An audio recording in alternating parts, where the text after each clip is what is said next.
friends, welcome to Madras Samayal. இன்னைக்கு நம்ம Madras Samayalல சூப்பரான Diwali ஸ்வீட் பண்ண போறோம். இது வந்து வெளிய நல்ல கிறிஸ்பியா, உள்ள நல்ல சாஃப்ட்டா பஞ்சு போல இருக்கும். இது பண்றதுக்கு நம்ம வந்து ஃபர்ஸ்ட் உள்ள வைக்க கூடிய அந்த ஸ்டஃபிங் தயார் பண்ணிடலாம். அதுக்கு ஒரு panல 1/2 கப் பாசிப்பருப்பு சேர்த்துக்கோங்க. சேர்த்துட்டு பாசிப்பருப்பு வந்து கரிஞ்சிர கூடாது. அதனால வந்து கொஞ்சம் கம்மியான சூடுல வச்சிட்டு நல்ல பொன்னிறமா வரது வைக்க நம்ம வந்து வறுத்து வைக்கணும். இந்த மாதிரி நல்ல பொன்னிறம் ஆனதும் இதை எடுத்து நம்ம மாத்தி வச்சிடலாம்.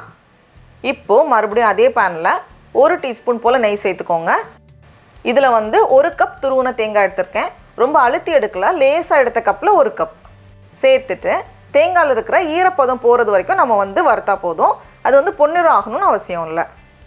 இப்போ தேங்காய் இந்த மாதிரி கொஞ்சம் ட்ரையா வந்ததும் நம்ம வந்து ஸ்டவ் ஆஃப் பண்ணி வச்சிடலாம். இப்போ ஒரு மிக்ஸி ஜார்ல நம்ம ஃபர்ஸ்ட் வறுத்து வச்சிருந்தோம்ல பாசிப்பருப்பு, அது எல்லாத்தையும் அப்படியே மாத்திடலாம். மாத்திட்டு இது கூடவே இனிப்புக்காக 1/2 கப் சர்க்கரை, அப்படி இல்லைனா வெல்லம் கூட நம்ம சேர்த்துக்கலாம். கூடவே வாசனைக்காக 4 ஏலக்காய் சேர்த்துட்டு நல்லா அரைச்சி இந்த மாதிரி எடுத்துகிட்டு வந்திருக்கேன். நல்லா பவுடராக எடுத்துக்கோங்க. இப்போ இது கூட நம்ம வறுத்து வச்சுருக்கோம்ல தேங்காய், எல்லாத்தையும் சேர்த்துட்டு ஒரே ஒரு தடவை அரைச்சா போதும். சும்மா எல்லாத்தையும் சேர்த்து மிக்ஸ் பண்ணுறதுக்காக தான். நல்லா அரைச்சி இந்த மாதிரி எடுத்துகிட்டு வந்திருக்கேன். உள்ளே வைக்கக்கூடிய ஸ்டஃபிங் ரெடியாக இருக்குது. இதை வந்து சும்மா ஒரு ஸ்பூனில் எடுத்து சாப்பிட்றதுக்கே அவ்வளோ நல்லாயிருக்கும். இப்போ அடுத்தது வந்து நம்ம வெளி மாவு தயார் பண்ணிடலாம். அதுக்கு ஒரு மிக்சிங் பவுலில் 1 கப் ரவை சேர்த்துக்கோங்க. வறுக்காத ரவை தான் எடுத்திருக்கேன். அதே கப்பில் 1 கப் பால். இது வந்து காய்ச்சின பாலை ஆற வச்சு எடுத்திருக்கேன். இது வந்து ஒரு 10லேருந்து 15 நிமிஷம் போல் ஊறட்டும் வச்சிடலாம். இப்போ நம்ம பார்க்குறப்போ ரவை நல்லா ஊறி ரெடியாக இருக்குது. இதை வந்து ஒரு மிக்ஸி ஜாரில் மாற்றிடலாம்.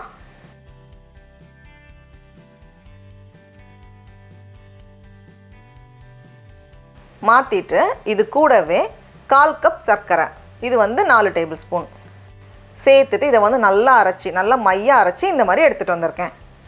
இப்போ இதை வந்து ஒரு பவுலில் மாற்றிடலாம். மாற்றிட்டு இது கூடவே 1/4 டீஸ்பூன் பேக்கிங் சோடா உப்பு, அப்புறமா 1 சிட்டிகை உப்பு. இது வந்து ரொம்ப தண்ணியாகவும் இருக்கக்கூடாது, அதனால் ரொம்ப கெட்டியாகவும் இல்லாமல் இந்த பதம் வந்து சரியாக இருக்கும்.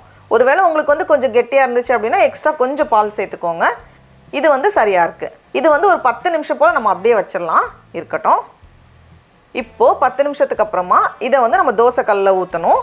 தோசைக்கல்லை வந்து சிம்மை விட கொஞ்சம் அதிகமாக வச்சுக்கோங்க, மீடியமை விட கம்மி, அந்த சூடில் வைக்கணும். ரொம்ப அதிகமான சூடில் இருக்கக்கூடாது. இப்போ இதுலேருந்து ஒரு கரண்டி போல் எடுத்துகிட்டு நம்ம லைட்டாக விரிச்சிடலாம். ரொம்ப மெல்லிஸாக இருக்கக்கூடாது, கொஞ்சம் குண்டாக தான் இருக்கணும், அப்போ தான் நல்லாயிருக்கும், சாஃப்டாக இருக்கும். இந்த மாதிரி 3 நான் போட்டு எடுக்க போகிறேன். கொஞ்சம் மீடியம் ஹீட்லேயே தான் இருக்குது. இதை வந்து நம்ம ரொம்ப நேரம் வேக வச்சிடக்கூடாது. மேலே வந்து அந்த பச்சை மாவெல்லாம் போய் இந்த மாதிரி வரும்ல, வெந்து வந்ததும் நம்ம வந்து வெளியே எடுத்துடணும். கரெக்டாக மேலே வந்து வெந்ததுமே நம்ம வெளியே எடுத்துடலாம். இந்த மாதிரி எல்லாத்தையுமே எடுத்து ஒரு டவல்குள்ளே வச்சுருக்கேன், அப்போ தான் வந்து காயாமல் இருக்கும். அதுக்காக இதில் வந்து நமக்கு மொத்தத்தில் 12 பீஸ் கிடைக்கும். 1 கப் ரவைக்கு நமக்கு வந்து 12 பீஸ் கிடைக்கும். கீழே பார்த்தோம் அப்படின்னா நல்ல ஒரு கோல்டன் கலரில் வரும். இந்த மாதிரி மேலே வந்து ஓட்டையாக இருக்கும். இதான் வந்து நல்லா சாஃப்டாக இருக்கும். இப்போ இதுலேருந்து ஒன்று எடுத்துகிட்டு நம்ம ரெடி பண்ணி வச்சுருந்தோம்ல ஸ்வீட், அதிலேருந்து 1 ஸ்பூன் நிறைய வச்சுட்டு சைடில் வந்து சுற்றி லைட்டாக தண்ணி தொட்டுக்கோங்க. தண்ணி தொடலைன்னா கூட நம்மளால் ஈஸியாக வந்து அழுத்த முடியும், ஏன்னா சாஃப்டாக தான் இருக்கும். ஒரு வேளை பிரிஞ்சிடக்கூடாது அப்படிங்கிறதுக்காக நான் வந்து லைட்டாக தண்ணி தொட்டிருக்கேன். ரொம்ப லைட்டாக தண்ணி தொட்டுட்டு இந்த மாதிரி நல்லா சீல் பண்ணிட்டேன். இந்த மாதிரி இருக்கணும். இந்த மாதிரி ஏதாச்சும் கேப் இருந்துச்சு அப்படின்னா உள்ளே வைக்கக்கூடிய ஸ்டஃபிங் வெளியே வந்துடும். அதனால் நம்ம வந்து நல்லா ப்ரெஸ் பண்ணிடணும். பாருங்கள், இந்த மாதிரி சூப்பராக ரெடியாக இருக்குது. இந்த மாதிரி நான் எல்லாத்தையுமே ரெடி பண்ணி வச்சுருக்கேன்.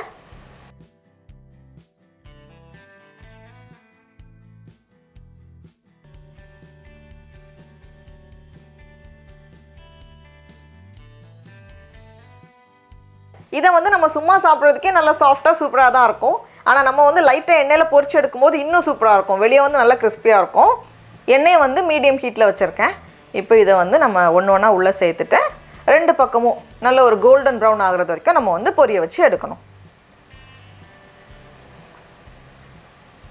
இப்போ பாருங்கள், நல்லா கிறிஸ்பியாக ரொம்ப சூப்பராக வந்திருக்கு. இதை எடுத்து நம்ம வெளியே வச்சிடலாம். அவ்வளோதான். இதே மாதிரி மீதி இருக்கிற எல்லாத்தையும் நம்ம பொரிச்சு எடுத்துட்டோம் அப்படின்னா சூப்பரான ஸ்வீட் தயார்.